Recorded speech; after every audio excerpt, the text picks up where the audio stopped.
Welcome to the Travel Business Unpacked, where passion meets possibility. Here's your host, #1 Amazon bestseller, Meredith Calloway. Hello, and welcome to the Travel Business Unpacked podcast. I am your host, Meredith Calloway, and Chief Membership Development Officer for Gifted Travel Network. And my guest today is a Travel MBA alum. Wait, have you graduated yet or not?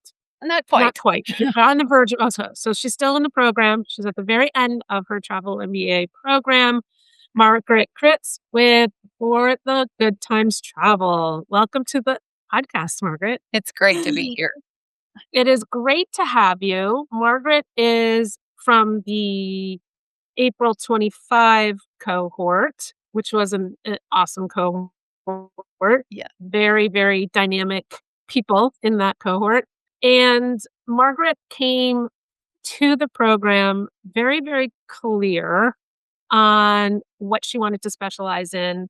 But you also are someone who, this is kind of like a second chapter for your career.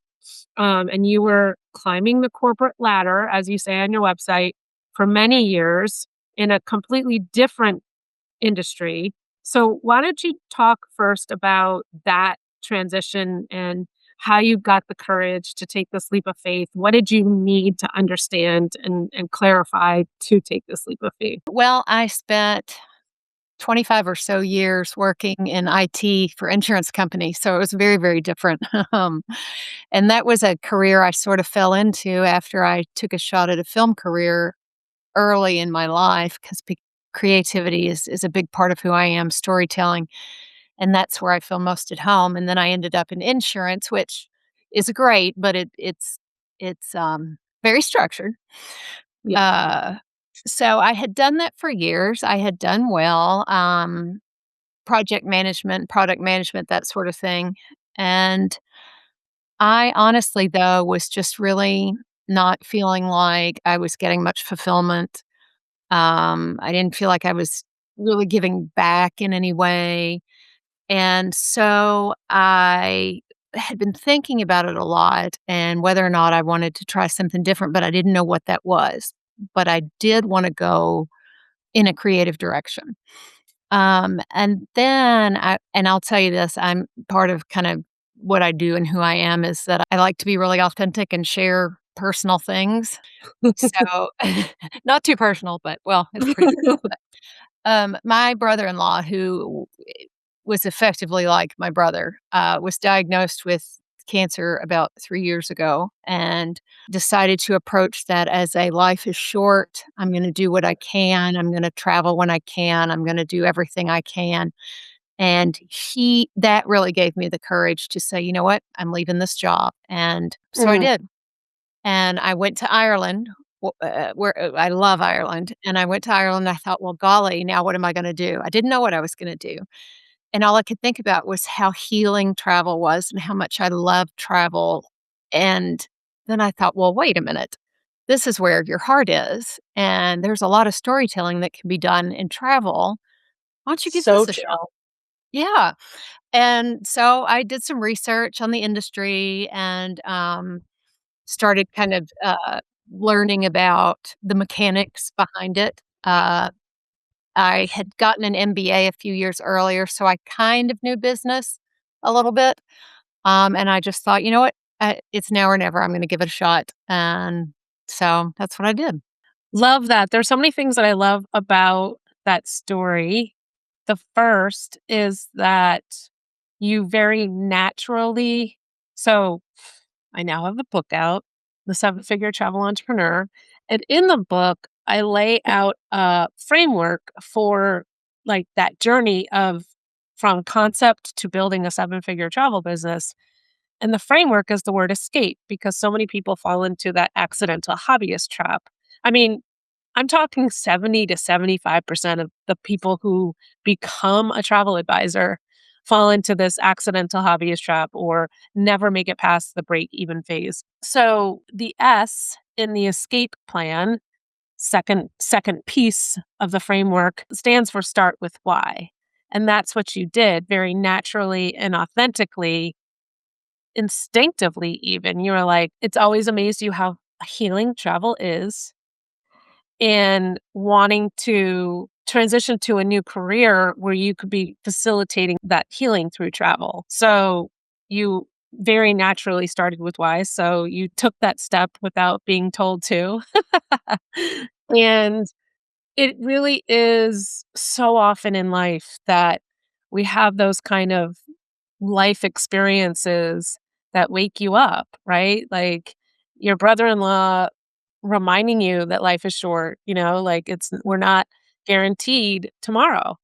And so, oh, I just got chills even saying that. So to me, that's absolute validation that you are on the right path, and you are on not just the right path, you're on a magnificent path for you. So that's really cool. So what did you research? What did you like? How did you know that there was even a career? Well, I wasn't sure, Yeah. because of the way the model has changed over the Yes. years. I mean, I can remember being a kid and we would go to the travel agent and get our airline Right. tickets printed out and all that kind of stuff.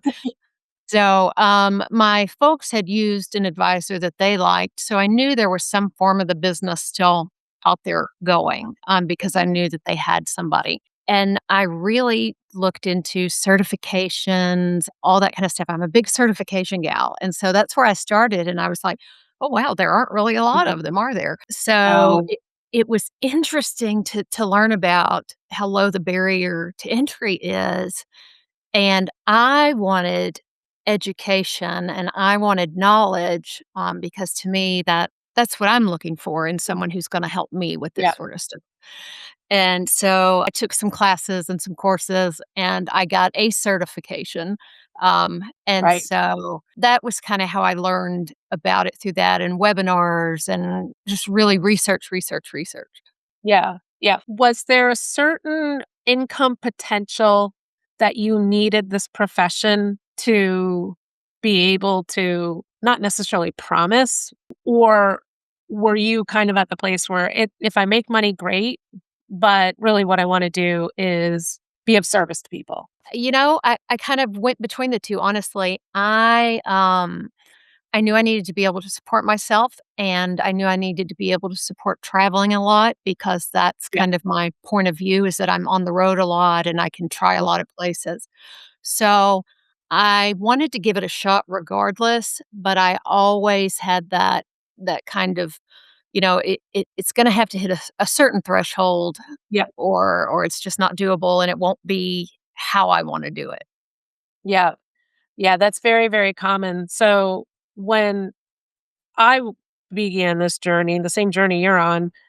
It was 25 years ago, and the income potential was nowhere as good as it is today. But I still figured it out. There still was a way to make some solid money, enough to support yourself. I think that's really important that you had that clarity that you knew you wanted to support yourself and to support the travel that you want to do. Mhm. And I love that you were so hungry for the education, like, and that you recognize that the certifications that you can get right now, this is a report that I want to write just as a service to people like you who are looking into the industry.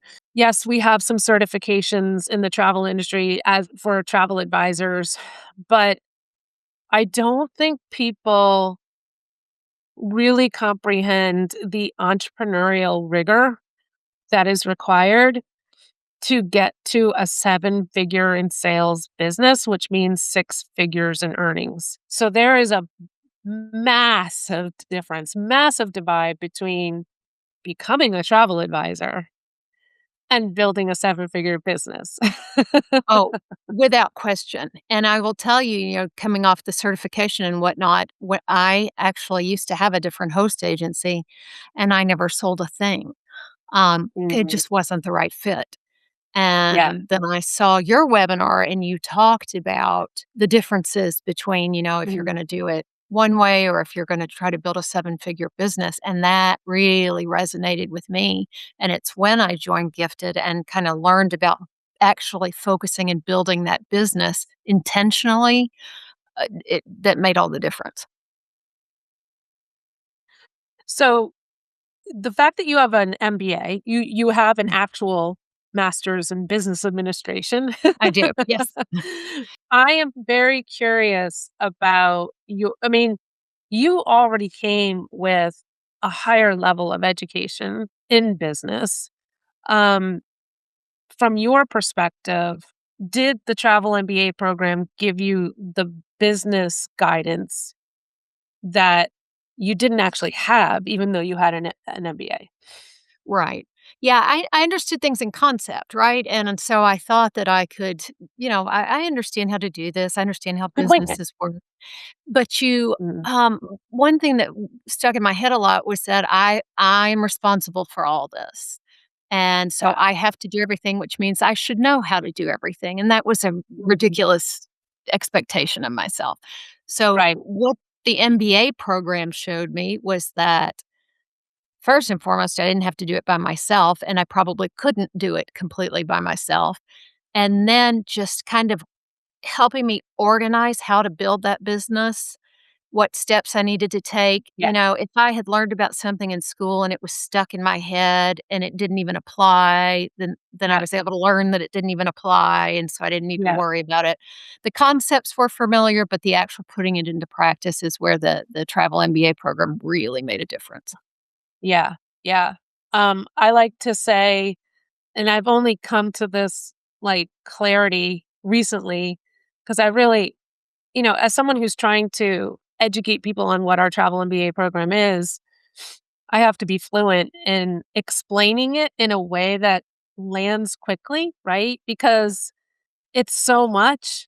And if you have 2 hours, I can tell you what it is, but most people don't have 2 hours.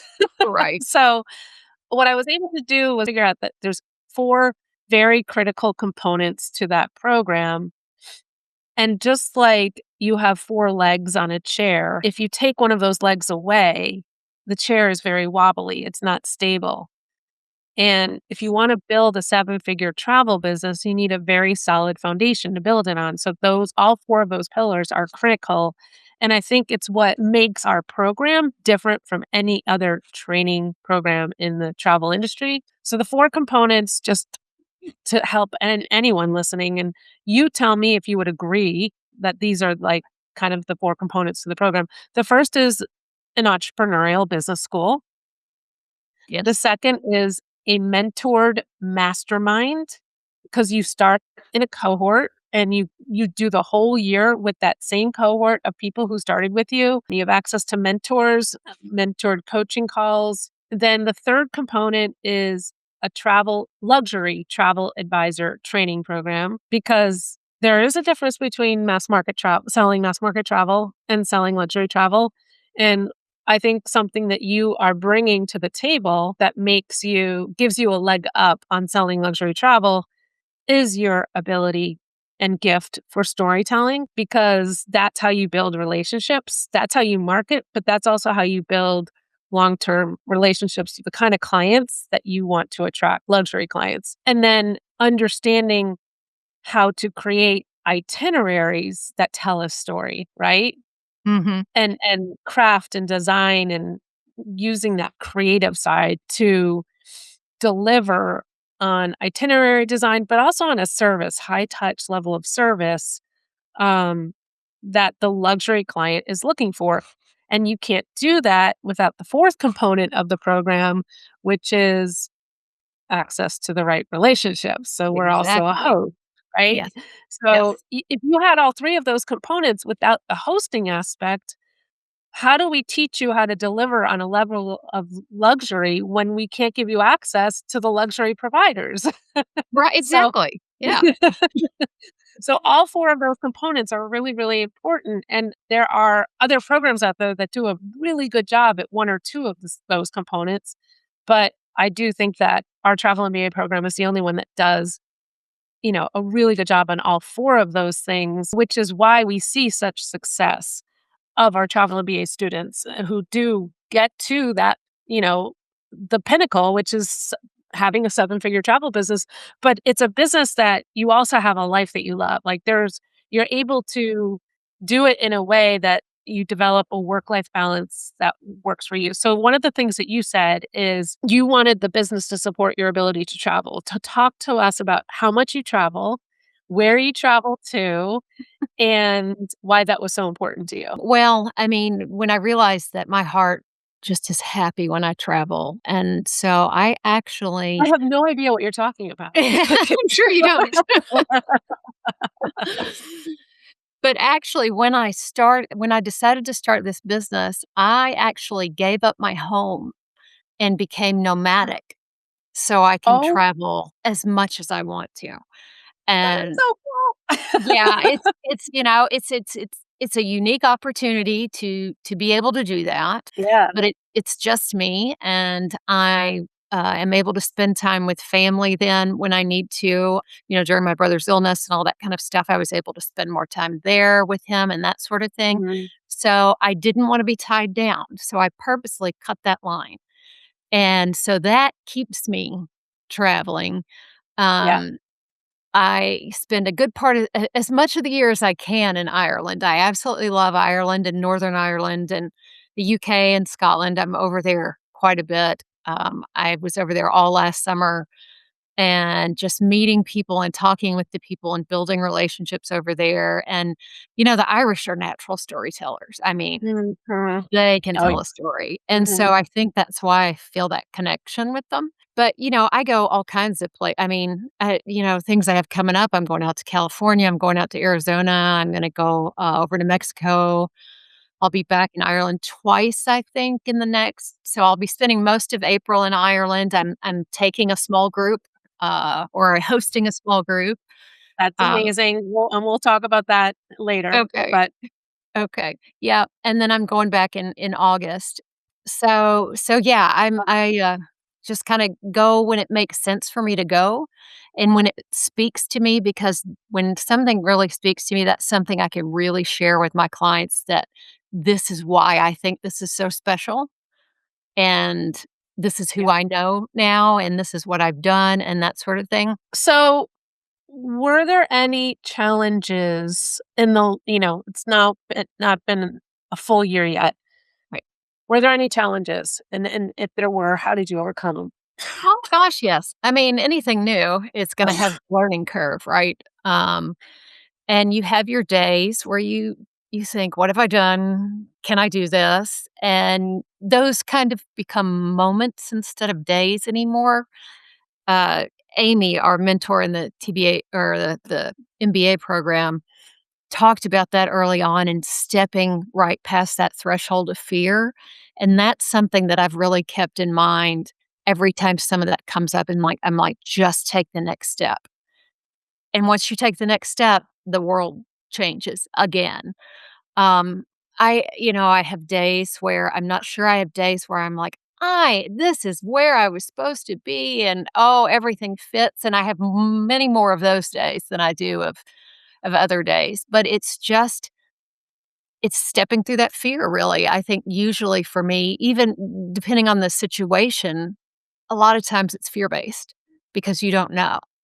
And so I just say, take another step forward and see. And so far that's worked pretty well. Did you have fear, like, when you had your first inquiry and, You can see it on my face. sometimes yes. Oh my gosh, yes. I used to have scripts written out and then I didn't want to feel like I was reading a script and I would practice, but I didn't want to sound over practiced. And then I just realized, the more you do it, the more you find your natural way of doing it. And when you do it over and over again, you know the kind of questions you need to ask. And what I Mhm. figured out really quickly is that I had in my head how this should all look and how it should all flow. And initially I was like, oh, that didn't go that way. So I've done something wrong. Oh, no, no. You adjust because it's a Yeah. the business is not as straightforward at all. Yeah. It's not There's so linear. much nuance. Yeah, and you adapt. You have to adapt a Mhm. lot. And Yeah. so when I realized that adapting and maybe the way I had it in my head wasn't gonna be the best way and that was fine, but then I could move forward again. So So let's talk about something super exciting. Right. You are hosting a group. So there's so many things to unpack here. First of all, going after a group in your first year is incredibly courageous. So Yeah. I think it's testament to the kind of support that you get in this program is that you can really take a leap of faith like that with the confidence that you're going to find the right support. You may not know how to do it, but you know who to go to ask when you're confused. So how did that come to fruition? So I was in Ireland, as I mentioned, all last summer, and one of the things that I wanted to do was ride horses on the northern Irish coast. Wow. And, I want to do oh, that. it's amazing. It's amazing. I recommend it to anyone. So I had found some folks that are outside of Derry, and I definitely wanted to go to Derry. I'm a big Dairy Girls fan, so I wanted to go and learn more about the history and everything. And so it worked out that that's where they were, and so I booked to ride with them, and they were so wonderful, and I instantly became friends with Hazel Patterson, who kind of her daughters own it. She sort of manages things. And she came and picked me up at my hotel, and it was like we'd been friends for years. And Wow. we share kind of the same philosophy of travel, slow it down, be there, mix with the locals, and really, get something out of it and not hit, check mark, Yeah. check mark. So I did the ride with them, and but I knew from the minute I met her, I wanted to work with her. And that night, I stayed up and talked to her. I think it was till 2 in the morning at her home. She took me to Wow. her home. And, just all that wonderful Irish hospitality Mhm. and, um, and I said, "We think about this in a lot of the same ways. Would you be interested at some point in talking about putting together a trip that we co-hosted?" So we would have the traveler and then we would have the local. And she absolutely went in with both feet right then. And somehow, well, I don't know about somehow, we just ended up just going right forward. And in the fall, we talked again and said, well, we're going to give it a shot. We think that this is a beautiful trip. We think this way of travel is beautiful. We want to share it. And yeah, so it's a very small group. We're taking 8 folks, and Okay. Hazel will be co-hosting. We'll have our local there, and Mhm. we're going to do a lot of really cool things in Northern Ireland that you can't do anywhere else because she has those local connections. So and it That's involves the horseback riding and all wow. that. So yeah. And I'm I think you said it's a come with me strategy. As Yes. that it's one of the strategies we teach for groups, which is always like try and find an affinity interest and a Pied Piper of that. And every once in a while, you are the Pied Piper yourself, and that's what a come with me is. So, how did you go about filling it? Well, I will tell you that, well, first, let me tell you that I wasn't going to do this group or come with me or anything so fast, but Yeah. people really I document my travels and I try to keep up with my blog, but I do a newsletter and I write about it a lot. And people really started saying, when can I travel with you? And I was like, oh, Mm, people want to do the stuff I'm doing. Okay. So maybe I'll go on this trip. Um, And so that's kind of what made me decide to do this particular trip.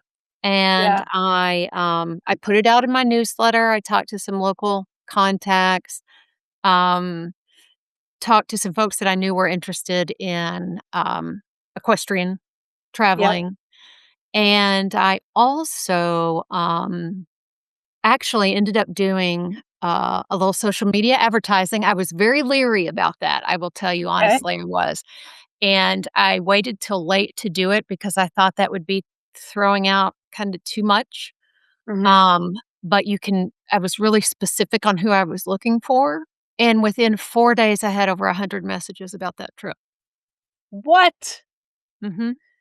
When you say social media, was it Instagram? Was it Facebook? Was it LinkedIn? Where were It you? It was putting it Meta, out so there. it's It was primarily Meta. Facebook. Okay. Yep, So you did and Meta ads. I've done one, just this one for this one trip. Wow.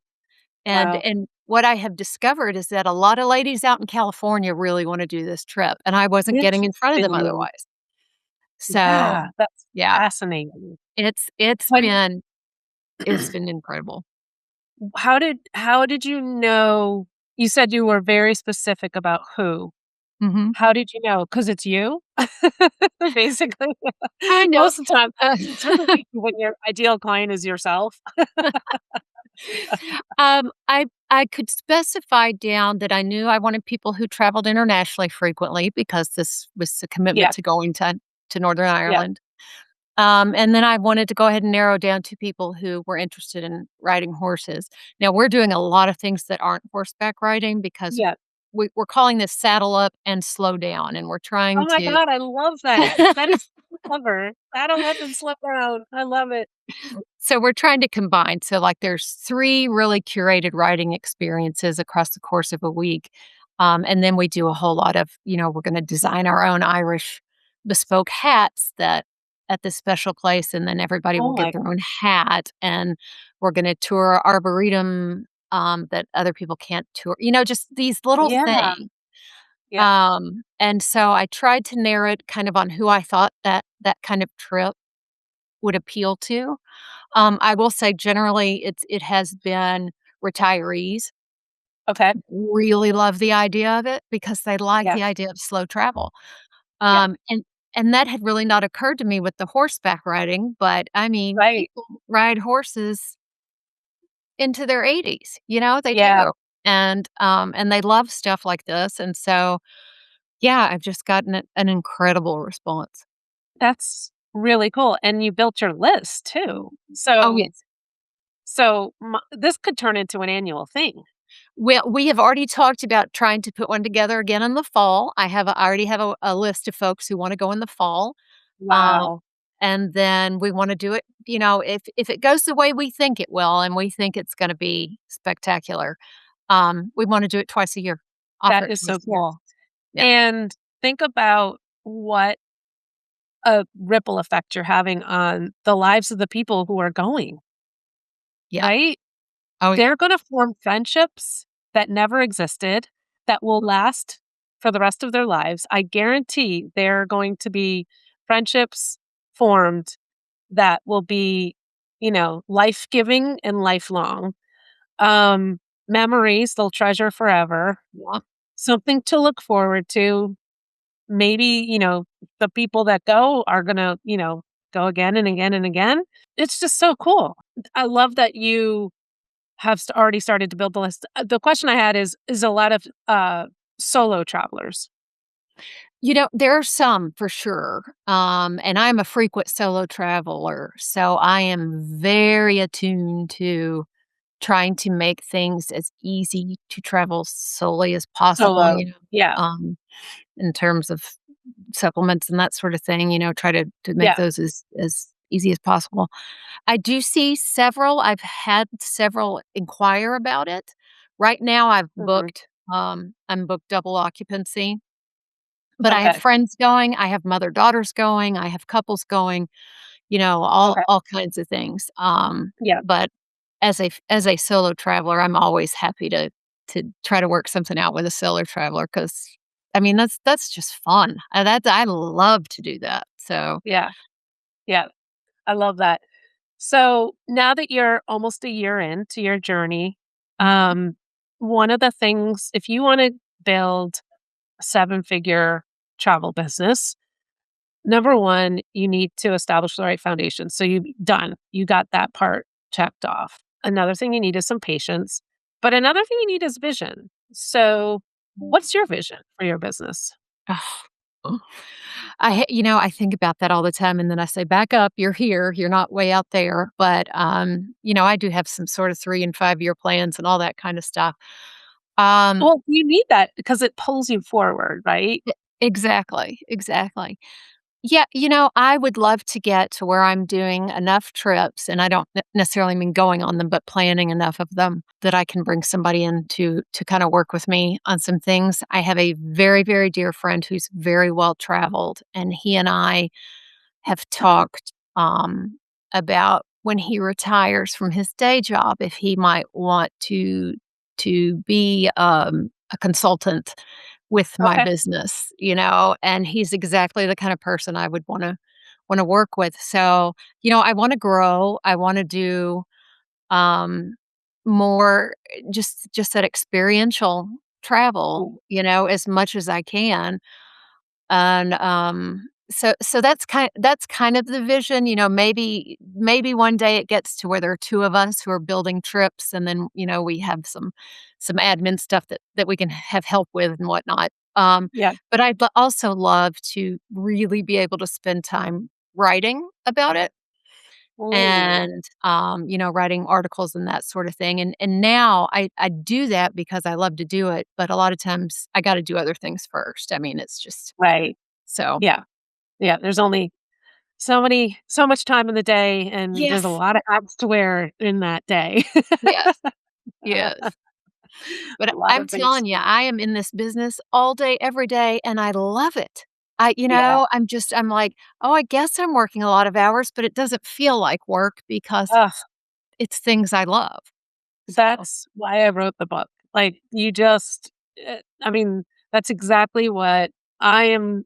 The whole point of me writing that book is to open the world of possibility to people who really want to create like a whole new chapter for themselves and a whole new career path for themselves around this passion for travel, because I can relate to the passion for travel. mhm. And this in being in this industry is like you just said it. It's so much fun. You might be working 7 days a week, but you don't feel like it's work because it's just you love it. I mean, it's not always easy, and there's going to No, be tough moments, but that's entrepreneurship. That has, if you're without gonna be an question. entrepreneur, you might as well be an entrepreneur in an industry that you love.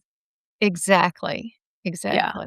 Oh, no, it's still hard if I have to put, like, the IT head of IT hat on and fix website problems and stuff. I'm like, "This isn't the stuff I like," but, Yeah. gotta do it.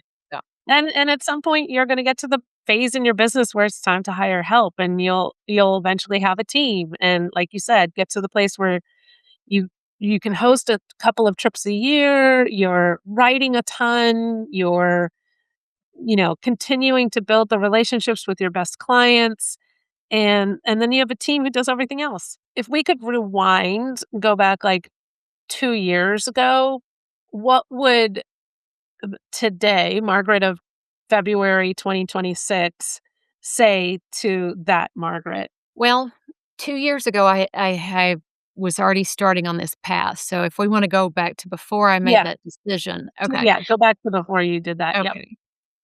Oh my gosh, I would have laughed. I would say, "You will, no, you've gotta make money, you've gotta have insurance, you need the stability. This is the right way to do life, because Yeah, that's the way I was taught to do life."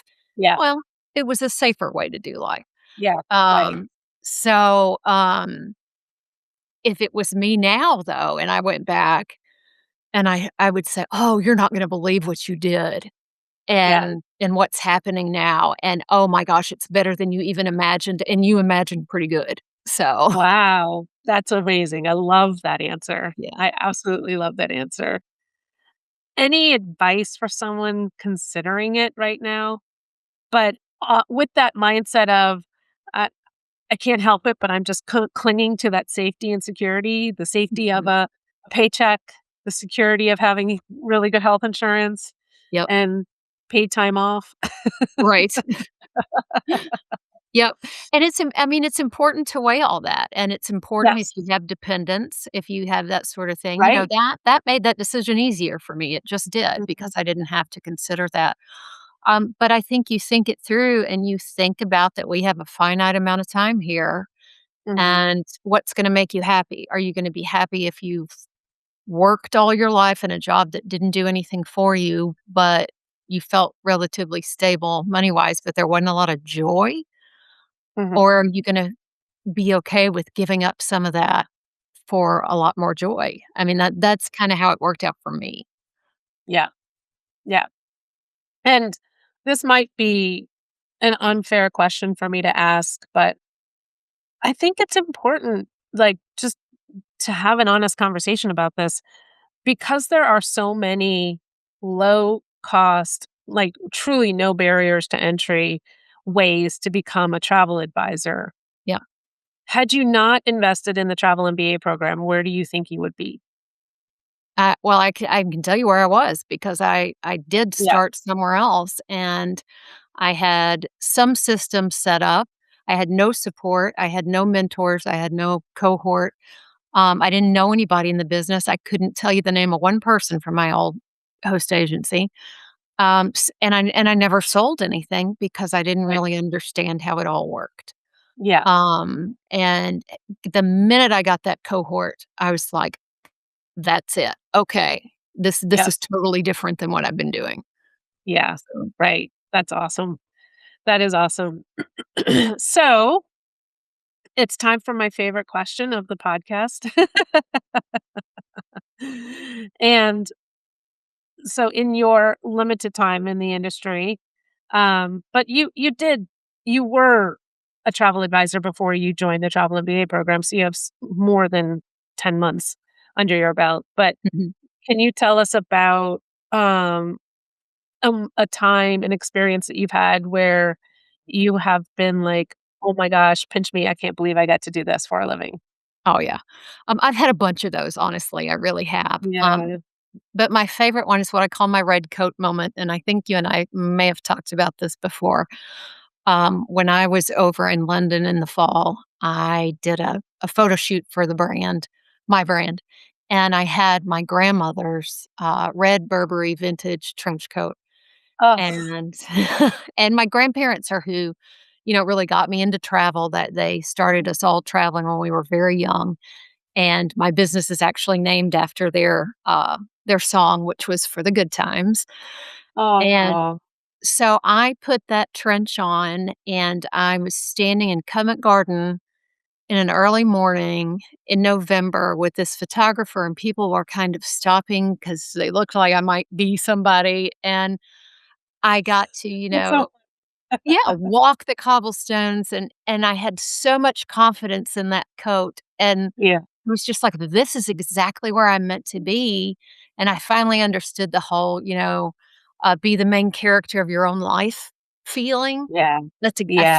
that moment then. Yep, yeah, and yeah, I'm like, "I can't believe I get to do this. I cannot believe I get to do this." yeah. Oh my gosh, I love that. I love that.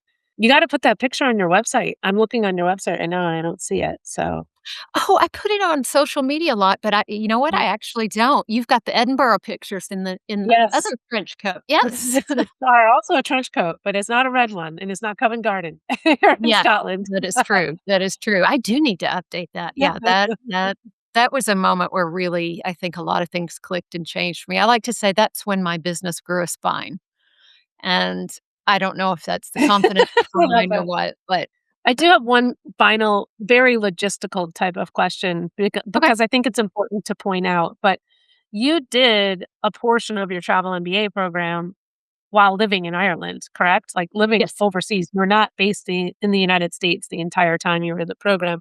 And that's a question we get often is, I'm living abroad right now. Is that going to get in the way? And it doesn't. So did it get in the way for you? Was it a problem? What did you It have to adjust wasn't to? I honestly went to Ireland, I think maybe 4 or 5 days after Jumpstart. Wow. And so I did the bulk of the program where you meet with your cohort and your Mhm. mentor a lot from Ireland. Um, and I was checking out different places. So I was in a townhome for a while, but then I would move and go somewhere else, and it worked out great. The time difference worked out great for me because I could spend all day researching in Ireland, and Yeah, then in the evening, I met with my cohort and would yeah, do homework and that sort of thing. So actually, yeah, it worked out great. It yeah. really did. I was a bit So nervous you about met it, with but your it worked cohort great. and had a Guinness while you were meeting with your cohort, probably. Exactly, or sometimes I was in a castle or a great hotel, and I'd be like, "I'm coming to you from a castle," so That is so, so cool. Awesome. Well, if there's anybody listening who would be interested in you planning their travel specifically, maybe even might be interested in a, what is it, saddle up and slow down Saddle trip up and to slow down. Ireland, Yeah. how can they get a hold of you? So through my website at www.forthegoodtimestravel.com. Awesome. That's the best place. You can hit contact and schedule an Yep. appointment right then, and Perfect. yeah, Awesome. That's fantastic. Well, thank you so much, Margaret. This has been really enlightening and congratulations on your success. thank you. And I'm so excited for your journey from here on out, too. Can't wait to see where you are in a few years. Thank you so much, and thanks for, everything that I get from GTN and your book and you, and I mean, it's just made such a difference, and I'm really grateful. Awesome. All right, everybody. Thank you for listening to this episode, and we'll see you on the next one.